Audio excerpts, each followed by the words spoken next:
Assalamualaikum warahmatullahi wabarakatuh. Selamat malam semuanya dimanapun kalian berada. Jadi di video kali ini saya akan membahas tentang kegagalan. Saya akan menceritakan kegagalan-kegagalan yang pernah terjadi di hidup saya kepada kalian semua. Mungkin di internet kita nggak susah untuk mencari cerita-cerita sukses orang lain. Tapi untuk kegagalan itu lain soal dan jarang kita temui. Oke lah, kita mulai saja dari ketika saya SD. Jadi ketika saya SD, saya sudah mengalami kegagalan.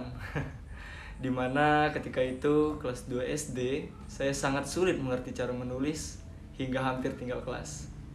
Tapi mungkin pada saat itu, wali kelas saya, Bu Rahma, mempertimbangkan kemampuan membaca, berbicara, dan menggambar saya. Dan akhirnya saya tetap naik kelas.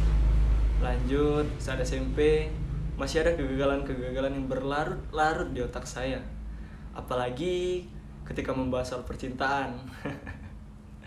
Masa SMP kan masa awal puber ya, dimana kita mulai tertarik pada lawan jenis kita, mulai mengerti tentang rasa cinta. Jadi kegagalan saya ketika SMP yang paling memorable ketika ungkapan cinta pertama saya ditolak tanpa alasan. Lalu ketika SMA, saya masih ada kegagalan-kegagalan lainnya. Ketika ingin masuk sekolah yang saya inginkan karena gagal dalam tes, dan itu benar-benar sangat membekas di ingatan saya. Karena pada saat itu, saya merasa orang yang sangat gagal dalam akademis. Saat itu pun sama. Ketika sudah masuk dunia perkuliahan, di mana saya diberikan kepercayaan dan tanggung jawab oleh teman-teman himpunan prodi saya, dalam menjalankan suatu acara tahunan himpunan prodi saya. Lagi-lagi saya gagal dalam menggenggam sebuah acara. Dan dari sekian kegagalan-kegagalan itu masih banyak kegagalan-kegagalan lainnya. Tidak ada yang suka kegagalan, kalaupun bisa semua orang selalu ingin berhasil. Semua orang selalu ingin sukses. Dan saat ini saya sudah memaklumi kegagalan-kegagalan saya dan mencoba berpikir dengan perspektif yang berbeda. Justru ada untungnya saya mengalami kegagalan karena ruang saya untuk belajar menjadi lebih luas. Jadi kalau bisa dibilang, kegagalan itulah yang membuat saya menjadi manusia yang lebih baik seperti sekarang.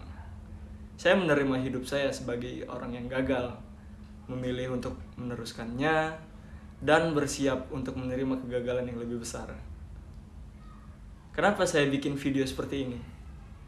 Supaya teman-teman yang kenal dengan saya, yang dekat dengan saya, dan berharap dengan saya, gak melihat terlalu ketinggian. Saya juga manusia yang masih sering mengalami kegagalan. Masih banyak kesalahan dan kekeliruan.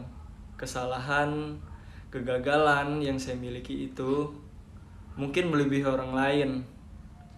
Saya senang ketika hal yang saya lakukan kalian apresiasi atau memberi tanggapan positif dari apa yang saya lakukan. Sekian pembahasan manusia gagal.